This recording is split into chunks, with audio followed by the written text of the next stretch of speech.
ብዙዎቻችን ለነገሮች ለጥሩ ነገር ሆነ ለመጥፎ ነገር የምንነሳበት ምክንያታዊ ይመስለናል። ግን ሞስት ኦፍ ዘ ታይም ስንመለከተው ግን ከስሜታችን ከኢሞሽናችን አንጻር ነው። ስለዚህ ይህን ማድረጋችን ወይም ደግሞ ለዚህ ነገር አዌር መሆናችን አንደኛ ሰዎችን ስንመለከታቸው በየትኛውም አይነት መንገድ ሰዎችን ስንመለከታቸው እንደውም የትኛውም አይነት ሰው ለማድረግ የሚፈልገው መልካም ሰውን የሚመስል ወይም ደግሞ በራስ መተማመን ያለ ወይም ደግሞ ሰልፍ ኮንፊደንስ ያለው መስሎ ነው እና ብዙዎቻችን በአንድ ቅጽበት ያንን ሁኔታ አይተን ከሌኮ ጥሩ ነው ከሌኮ መልካም ነው ብለን እንወስናለን። በሪያሊቲ ግን ከዚህ ባለፈ ግን ሶስት ነገሮችን ማስተዋል አስፈላጊ ነው። አንደኛ እነዚህ ሶስት ነገሮችን ማየታችን አንደኛ ሪሌሽንሽፕ ሊሆን ይችላል፣ ቢዝነስ ላይም ሊሆን ይችላል፣ የትኛውም አይነት ላይ እነዚህ ሰዎች በትክክለኛው መንገድ አፕሮች ለማድረግ ያስፈልጋል ማለት ነው። አንድ ሰው ይሄ አንድን ነገር ሲያሳየን አንድን ተግባር ሲያሳየን በዛ መሄድ እንደሌለብን ምን ማለት ነው? አንድ መልካም ነገር ስንመለከት ዋው ይሄ ሰው እንደዚህ ነው፣ ወይም ደግሞ አንድ መጥፎ ነገር ስንመለከት ብለን ከኖርማልን በታች ማውረድ እንደሌለብን። ኢንስቴድ ዌልካም ባክ ቱ አናዘር ቬሪ ኤክሳይቲንግ ቪዲዮ። በዛሬ ቆይታችን የምንመለከተው ደግሞ እንግዲህ ስለ መጽሐፍ ወይም ደግሞ አንዳንድ መጽሐፍቶችን ሪቪው ስለማድረግ ይሆናል። ነገር ግን ዛሬ አንድ በጣም ወሳኝ መጽሐፍ ጠቁማችኋለሁ። የመጽሐፉም ርዕስ ምን ይባላል? ዘ ላው ኦፍ ሂውማን ኔቸር። ጸሐፊውም ሮበርት ግሪን ተብሎ ይጠራል። ሮበርት ግሪን አሜሪካዊ ደራሲ ሲሆን እጅግ በርካታ መጽሐፎችን የደረሰ እና የብዙ ሰዎችን ህይወት የቀየረ ደራሲ ነው። ከመጽሐፍቶች መካከል ለምሳሌ ዘ 48 ሎስ ኦፍ ፓወር፣ ዘ ሎው ኦፍ ሂውማን ኔቸር፣ ማስተሪ፣ ሴዳክሽን የመሳሰሉ መጽሐፎችን ደርሷል። ስለዚህ ከነዚህ መካከል ግን ዛሬ ዘ ሎው ኦፍ ሂውማን ኔቸር ወይም ደግሞ ሰውና ተፈጥሮ የተሰኘውን መጽሐፍ ሃይላይት ጠቁማችኋለሁ። እዚህ ላይ ስለ ራሳችን ምንነት በደንብ ኢንተርናል የሆነ ካራክተር አይደንቲቲ ምንነት የሚገልጽ እንዲሁም ደግሞ ሰዎችን እንዴት አፕሮች እንደምናደርግ ሰዎችን እንዴት እንደምንቀርብ የሚያሳይና ወሳኝ ነጥቦችን የምንወስድበት ቡክ ሪቪው ነው ማለት ነው። ሮበርት ግሪን ያነሳው የመጀመሪያው በዚህ መጽሐፍ ላይ ምን ተብሎ ይጠራል? ማስተር ዮር ኢሞሽናል ሰልፍ ወይም ደግሞ ስሜትን መቆጣጠር። ይህን ያነሳበት ምክንያት ብዙዎቻችን ለነገሮች ለጥሩ ነገር ሆነ ለመጥፎ ነገር የምንነሳበት ምክንያታዊ ይመስለናል። ግን ሞስት ኦፍ ዘ ታይም ስንመለከተው ግን ከስሜታችን ከኢሞሽናችን አንጻር ነው። ስለዚህ ይህን ማድረጋችን ወይም ደግሞ ለዚህ ነገር አዌር መሆናችን አንደኛ ምንድነው ያንን ነገር የምንመለከትበት ምንድነው ነገሮችን ከመወሰናችን በፊት ወይም ደግሞ አንድ ነገር ጥሩ ነገርም ሆነ መጥፎ ነገር የሎንግ በተለይ ደግሞ የረጅም ጊዜ ነገሮችን ከመወሰናችን በፊት ምንድነው ከስሜታችን መነሳት እንደሌለብን ከስሜት መሰረት አድርገን መወሰን እንደሌለብን ይጠቁመናል። በሁለተኛ ደረጃ ደግሞ ምንድነው ትሪገር የሚያደርጉ ነገሮች እነዛን ኢሞሽናችን ወይም ስሜታችን የሚያነሳሱ ነገሮችን መለየትና ማወቅ አስፈላጊ ነው።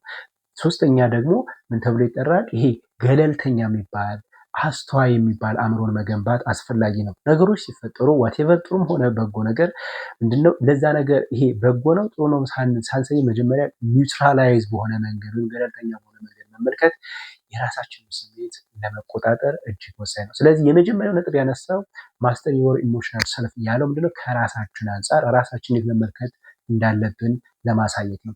ሁለተኛው ሮበርት ግሪን ያነሳው ደግሞ ከኛ አልፎ ሌላን ሰው እንዴት እንደምንመለከት ነው። እሱም ምን ይባላል? ሲ ስሩ ፒፕልስ ማስክ ወይም ደግሞ ከጭንብል በስተጀርባ ማየት ወይም መመልከት። ሰዎችን ስንመለከታቸው በየትኛውም አይነት መንገድ ሰዎችን ስንመለከታቸው እንደውም የትኛውም አይነት ሰው ለማድረግ የሚፈልገው መልካም ሰውን የሚመስል ወይም ደግሞ በራስ መተማመን ያለ ወይም ደግሞ ሰልፍ ኮንፊደንስ ያለው መስሎ ነው እና ብዙዎቻችን በአንድ ቅጽበት ያንን ሁኔታ አይተን ከሌኮ ጥሩ ነው ከሌኮ መልካም ነው ብለን እንወስናለን። በሪያሊቲ ግን ከዚህ ባለፈ ግን ሶስት ነገሮችን ማስተዋል አስፈላጊ ነው። አንደኛ ያን መልካም የሚመስለውን ነገር ወይም ደግሞ በራስ መተማመን የሚመስለውን ነገር ከማየት አልፈን አንደኛ ይሄ የአካላዊ ሁኔታውን መመልከት። ለምሳሌ ፋሻል ኤክስፕሬሽን፣ ብዙውን ጊዜ ፋሻል ኤክስፕሬሽን መልካምም ሆነ ጥሩም ሆነ ብዙ ነገሮችን ይነግረናል። ስለዚህ የሰውን የፊት ገጽታ ምን ይመስላል፣ ፋሻል ኤክስፕሬሽኑ ምን ይመስላል። ሁለተኛ አጠቃላይ የሰውነት አቀማመጥ ሰውነቱን እንዴት ነው ለነገሮች ሲናገር ሪያክት የሚያደርግበት መንገድስ ምንድነው ብለን መመልከት እና ሶስተኛውና ወሳኝ ነጥብ ምንድነው ይሄ የድምፁ ቃና ኦር ይሄ ቶን ቮይስ ቶን የሚባለው። ብዙ ጊዜ ድምፅ የንዴትም ሆነ የደስታም ሆነ ወይም ኤክስትሪም የወጡ ነገሮች ቶናቸው ያስታውቃል። ስለዚህ አስማች አስ ፖሲብል ከሚያሳዩን በራስ መተማመን ከሚያሳዩን ይሄ መልካም የሚመስል ነገር በስተጀርባ እነዚህ ሶስት ነገሮችን ማየታችን እንደኛ ሪሌሽንሺፕ ሊሆን ይችላል፣ ቢዝነስ ላይም ሊሆን ይችላል፣ የትኛውም አይነት ላይ እነዚህ ሰዎች በትክክለኛው መንገድ አፕሮች ለማድረግ ያስፈልጋል ማለት። ስለዚህ ሁለተኛው ነጥብ ሲ ስሩ ፒፕልስ ማስክ ተብሎ ይጠራል። ነምበር 3 ሶስተኛው ደግሞ ምን ይባላል? ይሄ ዲተርማይን ስትሬንግዝ ኦፍ ካራክተር ወይም ደግሞ የማንነት ጥንካሬን መገምገም። ይሄ ካራክተር የሚባለው በነገራችን ላይ ወይም አይደንቲቲ የሚባለው ይሄ የሚደጋገም ነገር እና እዚህ ላይ ሮበርት ግሪን ያነሳው ነገር ምን መሰላችሁ? አንድ ሰው ይሄ አንድን ነገር ሲያሳየን አንድን ተግባር ሲያሳየን በዛ መሄድ እንደሌለብን። ምን ማለት ነው? አንድ መልካም የሆነ ነገር ስንመለከት ዋው ይሄ ሰው እንደዚህ ነው፣ ወይም ደግሞ አንድ መጥፎ ነገር ስንመለከት ኦ ብለን ከኖርማልን በታች ማውረድ እንደሌለብን ኢንስቴድ ካራክተሩ ወይም ደግሞ ሁኔታውን በደንብ መረዳት።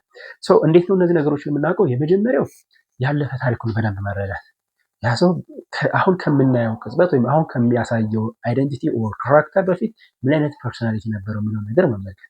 ሁለተኛውና ሌላኛው ደግሞ ምንድነው? ያለፉ ችግሮች እንዴት ነበር የሚፈታ ወይም ደግሞ ቻሌንጆችን ላይፍ ፕሮብለሞችን እንዴት ነው ሶልቭ የሚያደርግ የሚለውን ነገር መመልከት የዛን ሰው ትክክለኛ አይደንቲቲ ኦር ካራክተር ለማወቅ ይረዳናል። እነዚህ ሶስት ነገሮች አንደኛ ስለራሳችን ወይም ደግሞ ስለራሳችን ያለን አይደንቲቲ ኦር ደግሞ ኢሞሽናል እንትን ለመረዳት፣ ሁለተኛ ደግሞ ሰዎችን አፕሮች የምናደርግበትን መንገድ ለመለየት ይህ መጽሐፍ በሚገባ ይተነትናል። ቀሪ ደግሞ ሶስት አሉ። በተለይ ደግሞ አምስተኛው እና ስድስተኛው በጣም ወሳኝ ናቸው። በሚቀጥለው ፓርት ላይ ቀሪዎቹን ይዤላችሁ እመጣለሁ።